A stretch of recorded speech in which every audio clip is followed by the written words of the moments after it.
আসসালামু আলাইকুম। আসলে উপদেষ্টারা মাঝে মাঝে এমনই পদক্ষেপ নেয়, এতে আলোচনা সমালোচনা সৃষ্টি হয়।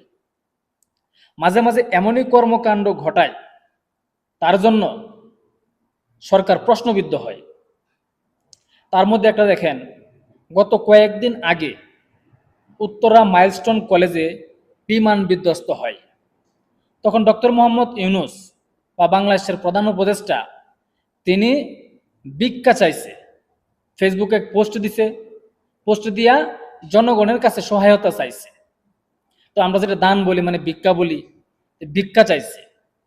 আচ্ছা, পোস্টটা সে আবার কাইটা ফেলছে, কিন্তু কাইটা ফেললে কি হবে, পাবলিক কিন্তু সেটা দেখছে।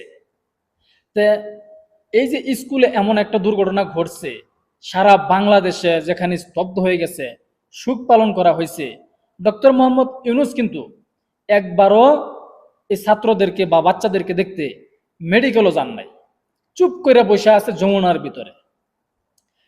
তো এই সরকার এত বড় একটা দুর্ঘটনা, বাংলাদেশের সবচেয়ে বড় দুর্ঘটনা, সেখানে ভিক্ষা চাইছে জনগণের কাছে। ঠিক আছে, কিন্তু আলোচনার বিষয় হয়েছে এই যে আজকে জুলাই ঘোষণাপত্র ঘোষণা করবে, জুলাই সনদ ঘোষণা করবে, তার জন্য ৮ জোড়া ট্রেন সরকার ভাড়া করছে, প্রায় ৩০ লক্ষ টাকার উপরে এর খরচ। তাহলে মাইলস্টোন কলেজের যে বিমান বিধ্বস্ত হয়েছে, সেখানে সে জনগণের কাছে ভিক্ষা চায়। এখন এই এনসিপির যে চাওয়া পাওয়া বা দাবি দেওয়া, যে জুলাই ঘোষণাপত্র পাঠ করবেন, সেখানে সারা বাংলাদেশ থেকে ছাত্র জনতা বা আম জনতা আসার জন্য ৮টি ট্রেন ভাড়া, মানে সরি ৮ জোড়া ট্রেন ভাড়া করা হয়, এই ৩০ লক্ষ টাকা খরচ করা হয় সেখানে এই এনসিপিকে প্রোটোকল দেওয়ার জন্য, এনসিপির চাওয়া পাওয়া আদায় করার জন্য। তাহলে এই সরকারকে কি বলবে? বলবে না এটা এনসিপি সরকার? অবশ্যই বলবে। আর এই ৩০ লক্ষ টাকা খরচ কইরা সারা বাংলাদেশের থেকে লোক সংখ্যা টুকায় আইনা এই ঘোষণাপত্র দেওয়ার মানে কি? কি লাভ, কি হবে এই ঘোষণাপত্র দিয়া? এটা তো লোক আনার কোনো দরকার নাই।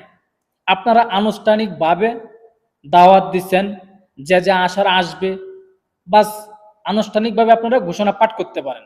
কিন্তু ৮ জোড়া ট্রেন ভাড়া কইরা সারা বাংলাদেশ থেকে লোক টুকাই আইনা সেখানে কেন কেন এই ৩০ লক্ষ টাকা খরচ করতে হবে?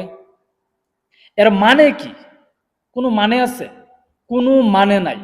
সারা বাংলাদেশ থেকে লোক টুকায় আইনা অনুষ্ঠান করবেন, সেখানে টাকা খরচ করবেন, কিন্তু মাইলস্টোন কলেজে বিমান দুর্ঘটনা হয়েছে, সেখানে আপনি টাকা খরচ করতে পারবেন না, সেখানে গিয়ে ভিক্ষা চাইবেন নাকি? সরকার কি প্রশ্নবিদ্ধ? কি আপনারা এভাবে এমনিতে হন? আপনারা নিজেরা নিজেরা এমন পদক্ষেপ নেন, এমন ঘটনা ঘটান, এমন কাজ করেন, সরকার প্রশ্নবিদ্ধ হয়, জনগণ এতে আপনাদের প্রতি ক্ষিপ্ত হয় আপনাদের কার্যকলাপের কারণে। কি দরকার ছিল এই ৮ জোড়া ট্রেন ভাড়া কইরা সারা বাংলাদেশ থেকে লোক আইনা সেখানে এই সরকারের টাকা খরচ কইরা সেখানে জুলাই ঘোষণাপত্র পাঠ করার? আমি এর তীব্র নিন্দা ও প্রতিবাদ জানাচ্ছি। তো অপেক্ষায় থাকুন। আসসালামু আলাইকুম।